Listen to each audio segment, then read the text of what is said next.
Nós do Teatro da Universidade de São Paulo, o TUSP, órgão ligado à Pró-Reitoria de Cultura e Extensão Universitária, agradecemos sua presença e mirada neste reduzido enquadramento, mas que buscamos, por esta janela, destacar a vastidão criativa de todas e todos os artistas que aqui se apresentaram ao longo desta 4ª edição de nossos ensaios coreográficos, trajetórias, fluxos que nos informam. Eu passo a palavra à idealizadora e curadora desse projeto, a atual diretora do TUSP, Helena Bastos. Boa noite a todas as pessoas aqui presentes. Conforme o Mota comentou, eu sou a Helena Bastos, diretora do TUSP. Essa edição ela é mobilizada pela ideia de trajetórias, fluxos que nos informam. Nesses fluxos, propomos um ambiente virtual focado nas artes do corpo, sublinhando estratégias de permanências a partir de trajetórias de artistas mais longevos. Nesse disparo surgem questões interessadas no processo de criação e permanência artística.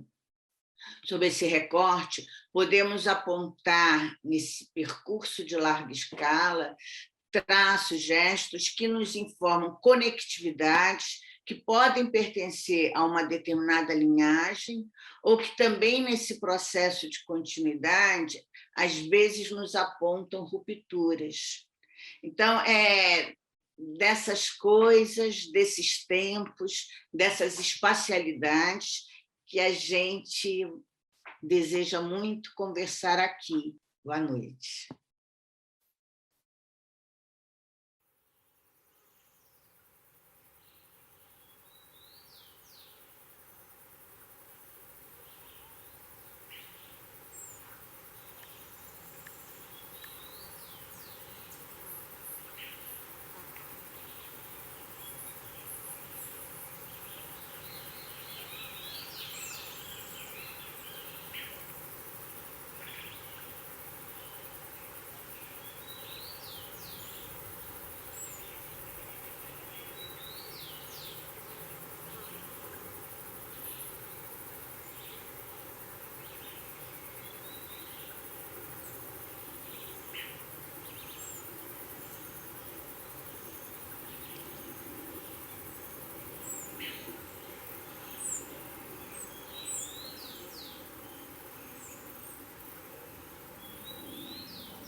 São 2 trabalhos de criação que eu tenho em parceria com a Mônica, né, que está aí junto conosco há 19 anos.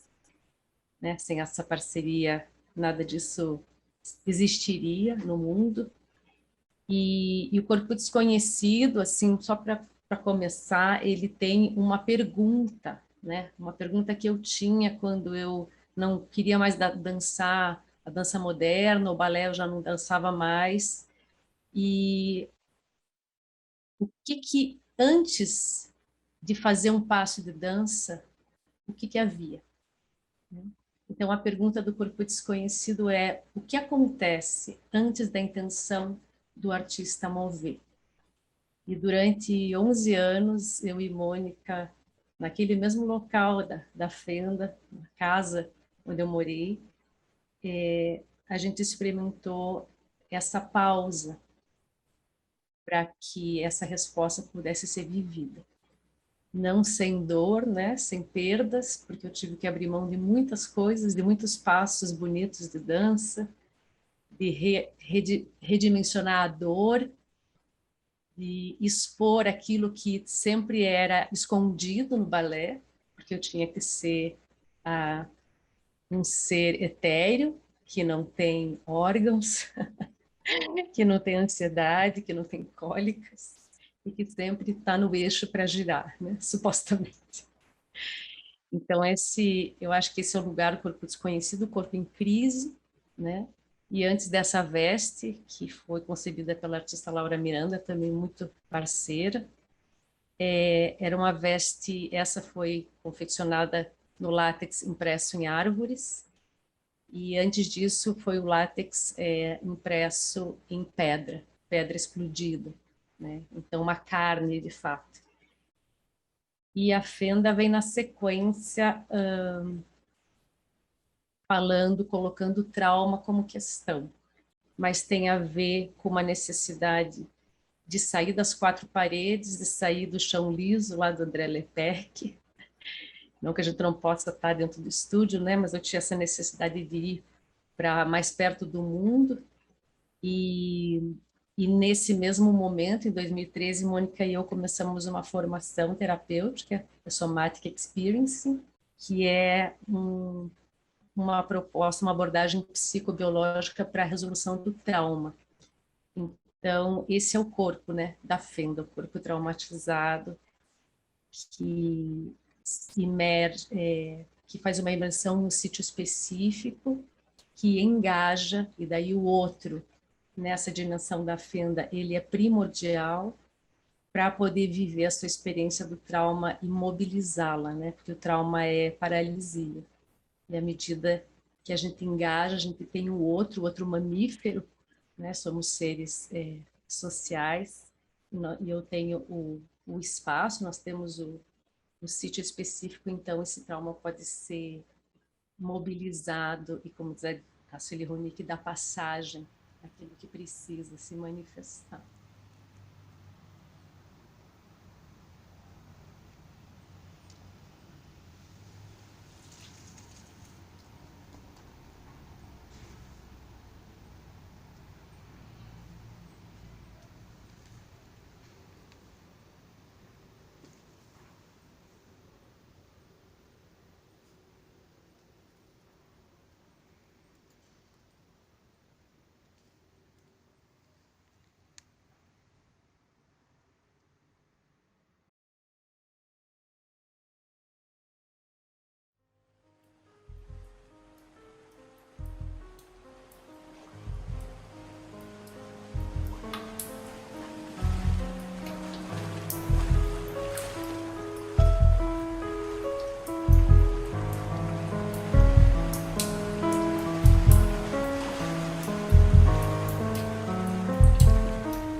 Casa Era, que eu elenquei para essa edição, foi um encontro aí com os meus ancestrais, meus avós, indo para aquele lugar onde vocês viram aquele videodança, onde esses meus avós trabalharam na ferrovia e que hoje está completamente abandonada, e um pouco dessa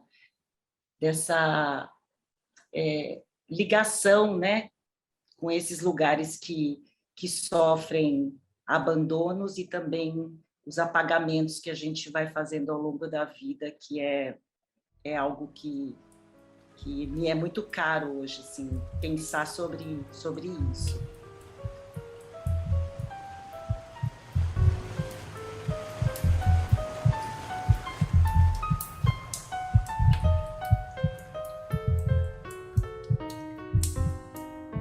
Eu não sou formada em dança.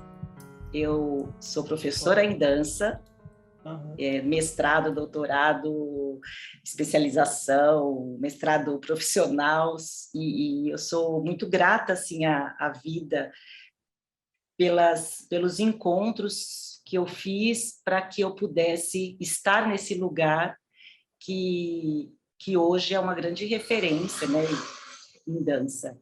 Mas eu sou formada em letras, e todo o meu percurso dentro do curso de letras, ele foi já pautado pela minha militância pela dança. E essa relação, então, com a universidade já era muito potente ali na questão de mover estruturas muito rígidas, e a gente conseguiu ir fazendo coisas, assim, teve um evento que durou, sei lá, 20 anos, e que todo evento a gente fazia inserções de dança, mas com uma militância política muito forte. Então, também esses trabalhos que eu elenquei aqui, todos eles têm a minha a minha voz política, né? Assim, junto a essas pessoas. Eu não descolo absolutamente nada do que eu faço a uma constante militância pela dança.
Nas escolas de ballet, nos anos 80, e falo 1980, que eu comecei a frequentar a escola de ballet em 1983. Escola de ballet, onde eu comecei formalmente. Eu já tenho história de dança desde criança, mas em casa, nas festas. Bom, pulo, dou um salto. Fui para a faculdade de fisioterapia, e aí, na faculdade de fisioterapia, depois de conhecer anatomia e todas as coisas, falei, como assim que eu questionava o corpo sendo pautado por arabesque, por 2 piruetas, 32 fouettes, uau, enfim, linhas. Eu falo, com tanta possibilidade articular e composição infinita a partir das articulações, como pode liderar o arabesque, a pirueta e tal? Isso eu estou falando lá atrás. Isso não é era novidade para mim lá atrás, para vocês nem é. Já passaram por isso. Já nem tem mais essa questão, talvez.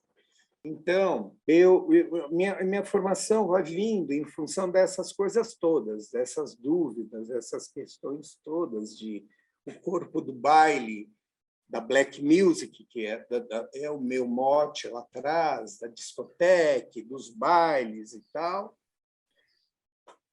que é antes dos anos de 1983, que eu falei para vocês, que tinha algo mais antes, era isso, dançar nos bailes.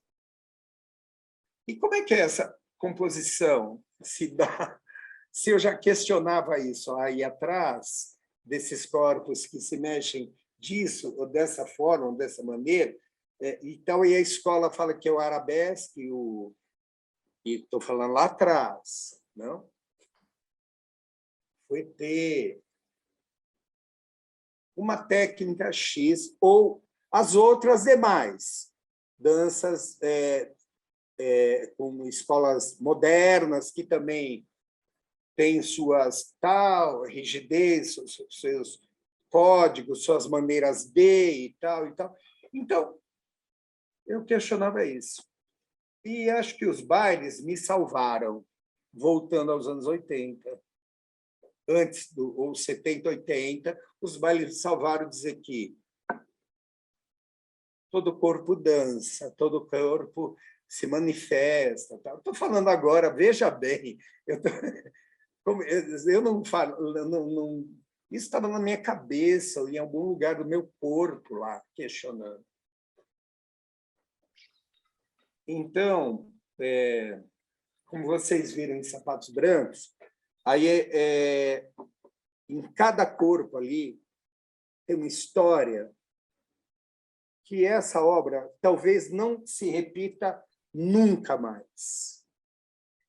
Porque não tem ninguém que conte a história de cada uma dessas pessoas que estavam ali em sapatos brancos. E eu posso falar isso para todas as obras outras que vieram antes ou depois de cada um que esteve comigo. Estar com cada uma dessas pessoas maravilhosas é o que me forma, é o que me ensina a criar. Se vamos falar de um corpo, então, na essência spinoziana mesmo, mas spinoziana mesmo, de afetos felizes, de encontros felizes, de corpos, que essa é a prerrogativa desse maluco Spinoza aí também, sabe? Que me acendeu. Que nos recebe, dá licença que chega. Vosso ser que nos recebe, dá licença que chega. Essa casa vai ter festa, o casal já vai chegar. Vai ter festa nessa casa, os casal rodar, rodar.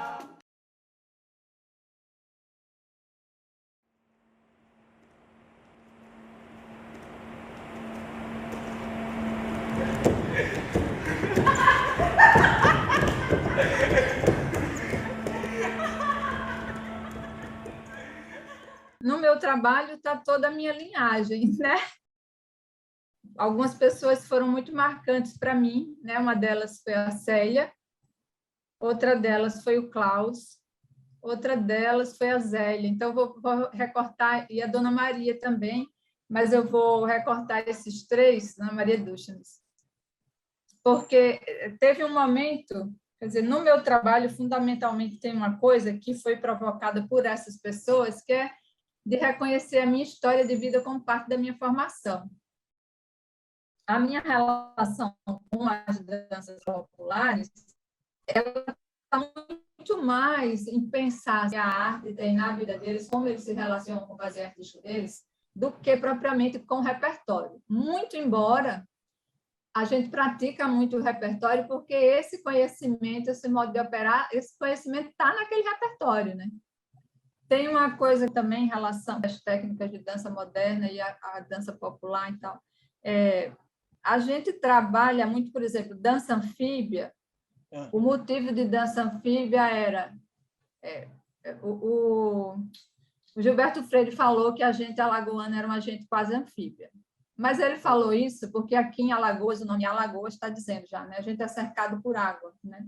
Eu estou falando isso para falar um pouco como é que a gente trabalha essa relação entre a técnica que constrói o corpo e o motivo que inspira a criação. Então, ao mesmo tempo que tinha essa ideia de trabalhar a relação entre natureza e cultura, né? Quer dizer, então, tem essa relação com a nossa história, porque somos alagoanos, o que é ser anfíbio? Aí, esse historiador local, que é o Disseu Lindoso, ele vai dissecar esse vômito do Gilberto Freire. Ele vai ver um monte de outras coisas em torno do que é ser anfíbio, enquanto alagoano. E, ao mesmo tempo, a gente começa a trabalhar essa organização corporal homóloga, né? A partir de uma referência técnica corporal que a gente usa, que é o Laban Bartender. Aí, essa relação homóloga está muito no cavalarinho, que é uma dança popular lá do Recife, que trabalha muito essa diferença entre o centro de sustentação e o centro de leveza. Então, essas coisas vão se entrelaçando, né? E o próprio fazer vai gerando sentido, vai construindo a dramaturgia.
esse trabalho é apresentado hoje, uma das versões dele, Olokun, que Olokun no Brasil seria Iemanjá, mas em África, Benin, Senegal, ele é Olokun, que é uma representação da parte masculina de Iemanjá. Lá ele é retratado como um ser, uma divindade masculina, né, Iemanjá no Brasil. O Olokun não é tão difundido ou conhecido no Brasil, mas sim em África. E essa ideia de uma transposição é uma visita de Olokun a ele mesmo. Eu estava aqui, eu não podia visitar ninguém. Então, a ideia, né, essa coisa do fervilhar, né, a gente querendo ir a lugares, eu consegui construir uma plataforma, né, onde eu fiz dezenas de apresentações, não só das minhas obras, como de outros artistas, inclusive Rui Moreira esteve aqui com essa obra também, e a gente está 40 semanas, a gente está entrando na 40ª semana, e é sempre às sextas-feiras, a gente está lá e traz 1 ou 2 artistas. Então, esse Olokun, ele veio dessas águas abissais, aí eu vejo ali esse paralelo, Rui, são as águas, são as passagens transatlânticas. E o Olokun faz a mesma coisa, é uma passagem de um oceano para o outro, ou do mesmo, de um lado para o outro, para se revisitar. Ou para visitar Iemanjá, mas ele está visitando o Olokun fêmea, é o seu outro lado. E naquele trajeto, ele traça, né, inúmeros pontos, né? E tem onde ele encontra a maré adversa e ele segue os rituais, etc., se fortificando, fortalecendo, e vai ao lugar onde tem que ir, dá o seu recado, leva a sua mensagem, recebe suas indicações e retorna para as suas águas, né, abissais. É isso.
Politics and economics.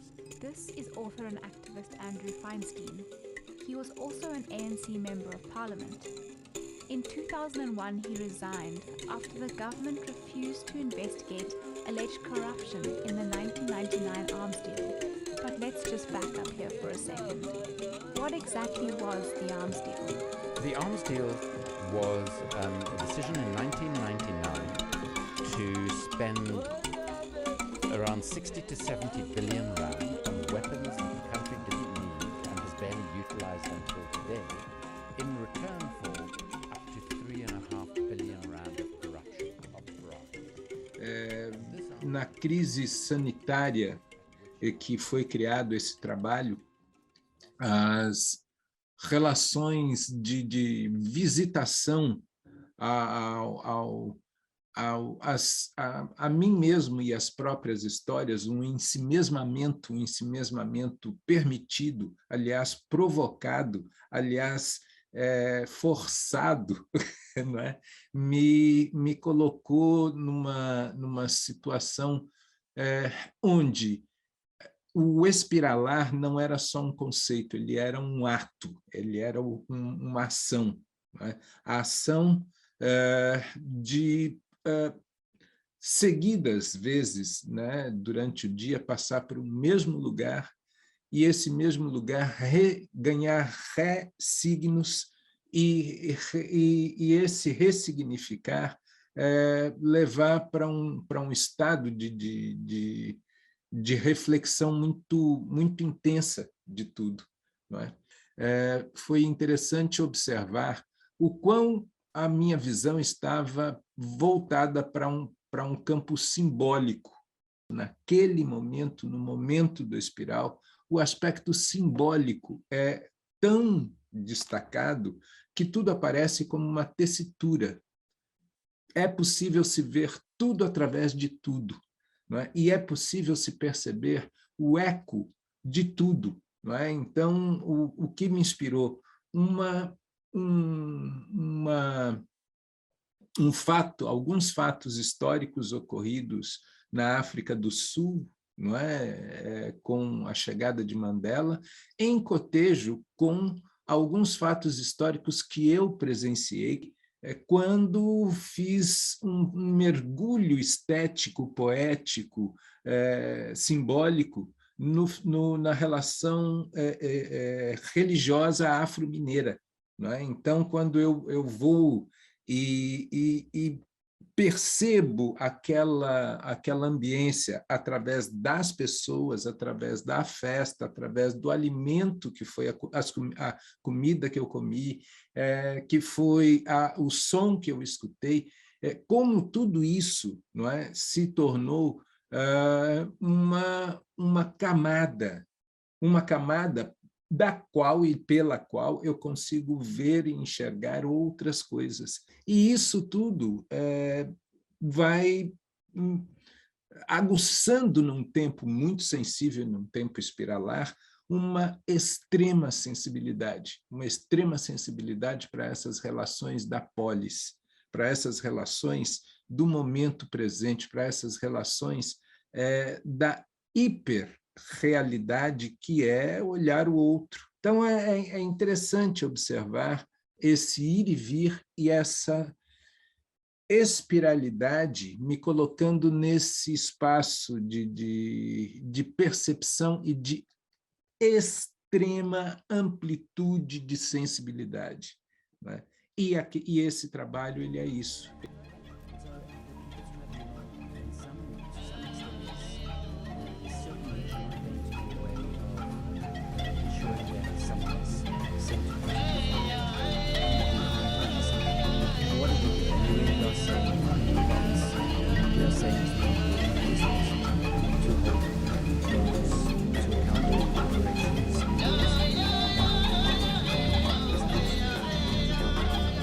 This is my boss, Aoife Heron.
Eu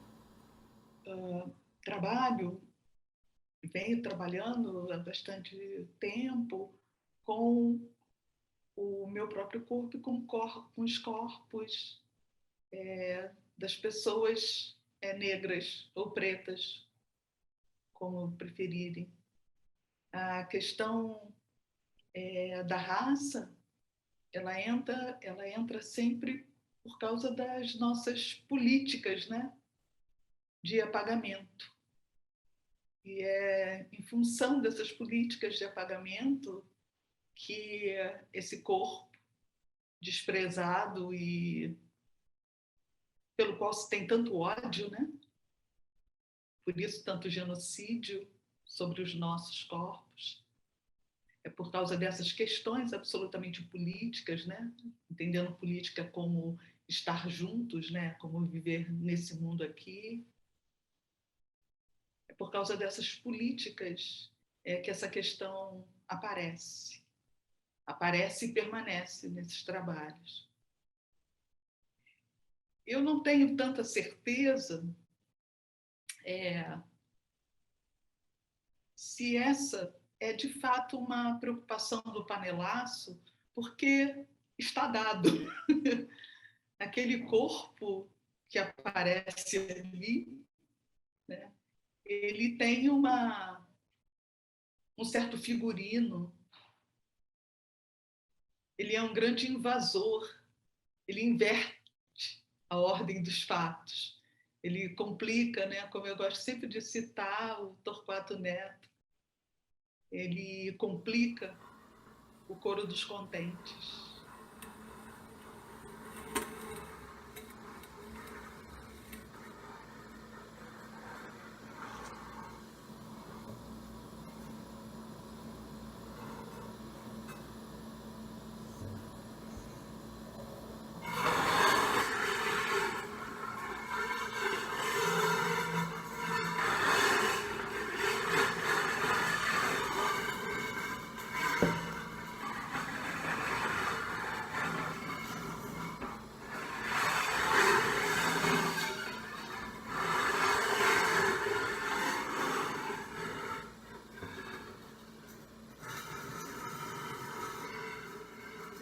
Eu diria que o que se passa no meu corpo agora é o que talvez tenha passado pelo corpo, pelos corpos das primeiras pessoas que sofreram os processos coloniais no seu corpo. É um sentimento de urgência. É algo entre desejo e urgência. Isso tem a ver com muita vontade e necessidade de mudança. O sentimento de urgência e de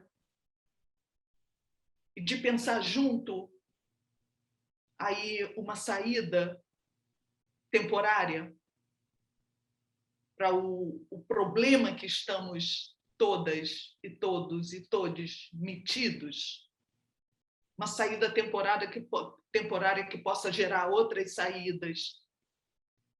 Ou seja, o nosso corpo na roda. Nosso corpo tem que estar na roda. Esse trabalho que eu estou fazendo aqui, ele é uma roda, ele é uma espaçonave. Muito antiga e muito que ainda virá a ser. Então, acho que há uma urgência para mim hoje em pensar como é que os nossos mais velhos, aqueles que vieram mesmo antes de nós, como eles continuam em nós e como nós rompemos com eles, inclusive para que eles continuem em nós. É um jogo importantíssimo que a gente precisa fazer, que é um jogo de conhecer e dar a conhecer os nossos afetos, as nossas produções, os nossos desencontros também. Sabe aquela coisa assim que todo mundo já falou, que é a ideia de uma humanidade, sabe? Aquela coisa assim básica de seres humanos, mas não esses, né? Não essa maneira de ser humano, né? Mas essa coisa de ser gente, né? De inventar alguma coisa, eu diria isso.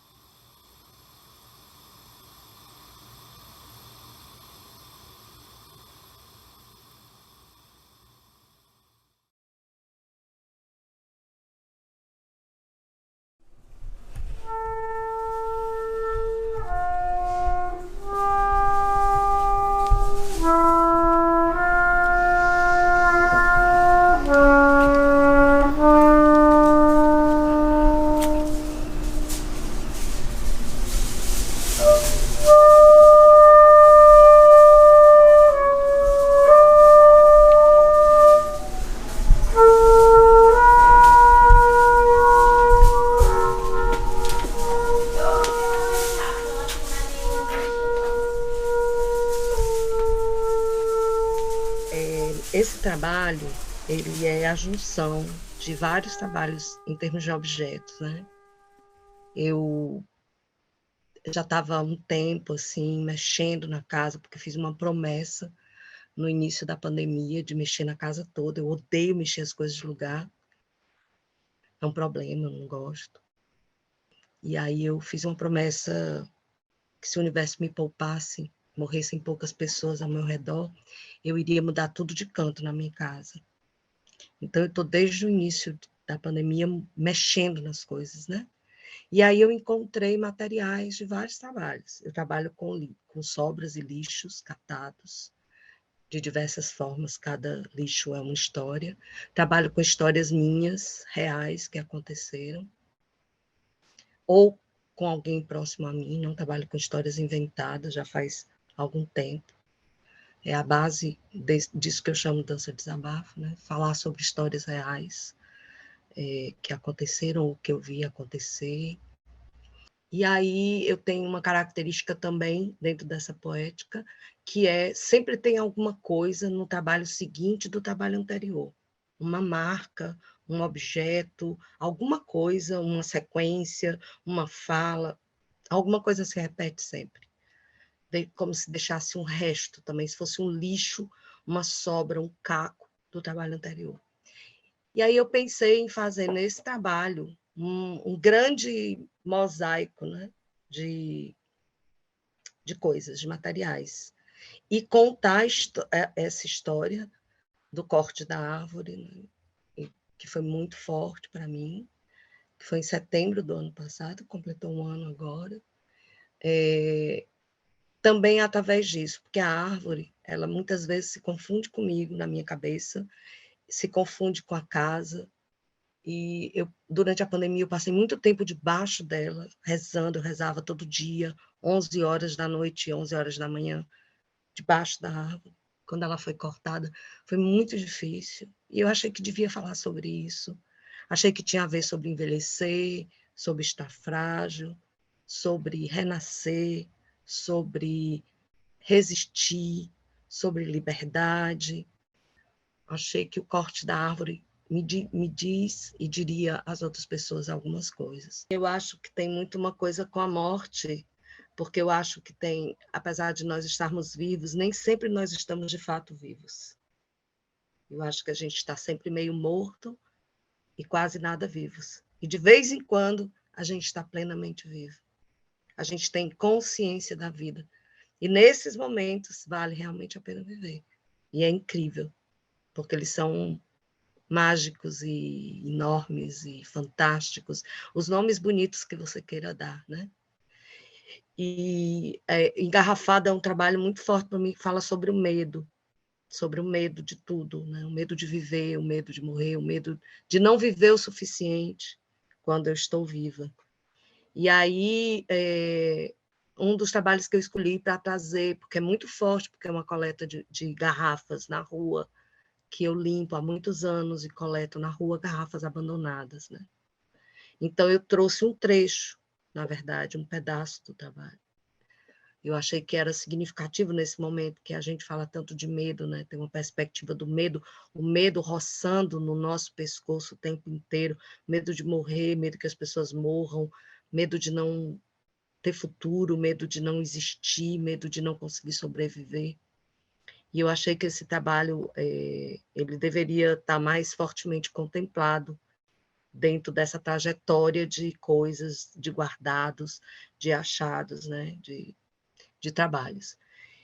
E em relação a essa coisa ainda acho que tem uma relação com a fogueira. Eu acho que o que eu faço quando eu falo de mim é acender uma fogueira no meu coração para que esse fogo chegue no outro, né? E que possa, de alguma maneira, esquentar no frio, daquele frio que a gente sabe, que só a gente sabe quando é que está frio, quando é que dói, quando é que aperta.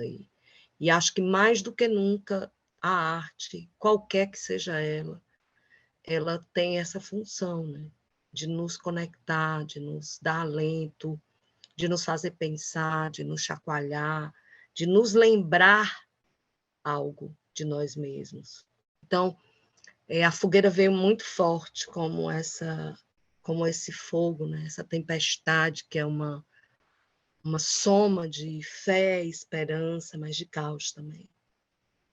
E que está sempre comigo e que me compõe. É mais ou menos isso. E eu acho que tem a ver com essa questão de eu só trago para a cena algo que está ali me incomodando ou de alguma maneira reverberando em mim. Eu não trago para a cena um assunto qualquer. Por isso que a dança desabafo é algo que precisa ser dito de alguma maneira, porque se eu calar, eu enlouqueço. Eu mato 5. Então, para não matar ninguém, eu danço. Para não morrer, eu danço. Porque eu posso matar, inclusive, a mim, não dançando.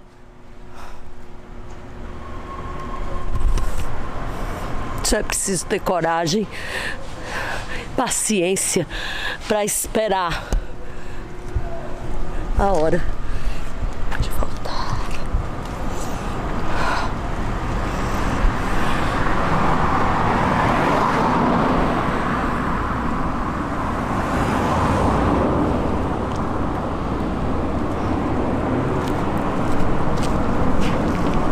Vai voltar? Volta. Duvido, Deodó, duvido, tá aí parado. Covardes, tem medo das pessoas. Por quê? Sai do carro, besta. Vou entrar, que eu não sou nem besta. Vai voltar? Volta.